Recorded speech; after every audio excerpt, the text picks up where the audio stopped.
name's Antonio with Enhanced Movements. We're Boulder County's premier chiropractic pain and injury consultants. This is Movement Monday, and today we're going to be talking about the goblet squat and how to, and more specifically on how to hold the kettlebell.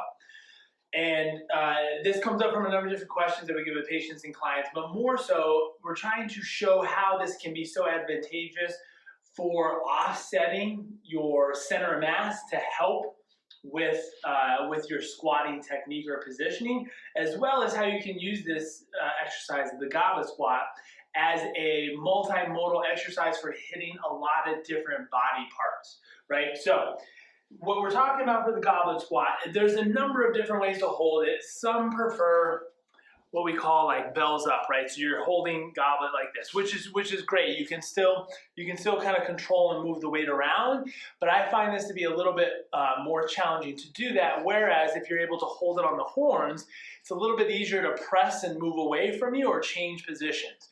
So what we don't want, because as we squat down, the majority of us, there will be a little bit of torso angle or torso leaning forward as far as your angle changing as a result for counterbalancing for those hips coming backwards.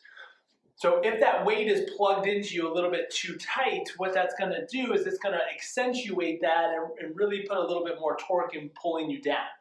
So if I'm able to pivot that arm, that's going to help me counterbalance and change that center of mass so I can be a little bit more upright. So what we mean is this. So if I'm doing a squat and I got this kettlebell plugged into me, and when I say plugged in, it's pulled against my chest. You can see how far back my elbows are. And I do a squat. I don't feel pain, but I feel my back really working a lot harder here because it really just made my chest that much heavier as far as falling forward.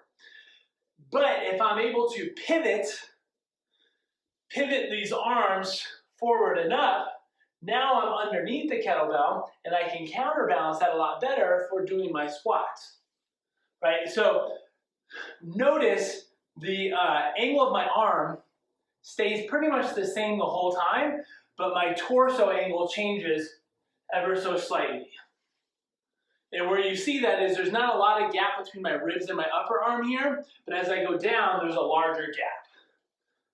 Now, this is not the only way to do a goblet squat, but I find it to be very beneficial and important for those that are trying to work on their squat technique or their squat stance and not having that pitch forward torso as much, trying to maintain a little bit more of an upright position. Now, again, when you're doing that, if I'm holding that kettlebell nice and tight, my arm's got to work a whole lot to keep that into me, but they're also working here. And what I tend to find too is in doing this with the front squat, you get the back and the serratus and the lats a little bit more involved in helping creating a more global, stable environment throughout the whole movement. So I tend to encourage, again, the holding of the horns and trying to find a position where that forearm is relatively vertical, so you're underneath that weight that is always pulling down with gravity. If I can maintain this position, no matter what position I am when I'm squatting, I'm going to be underneath that weight and I can manipulate the weight really well. So give that a try if you haven't. If you're struggling with the goblet squats or you're holding that kettlebell or that weight too tight into you and you feel like you're really getting pulled forward, this will help you tremendously. And other than that, this is just a great movement. I prescribe goblet squats for rehab purposes and strength purposes a lot. So if you're not doing goblet squats, I encourage you to add those into your routine. Thanks for tuning in, guys. We'll see you next time.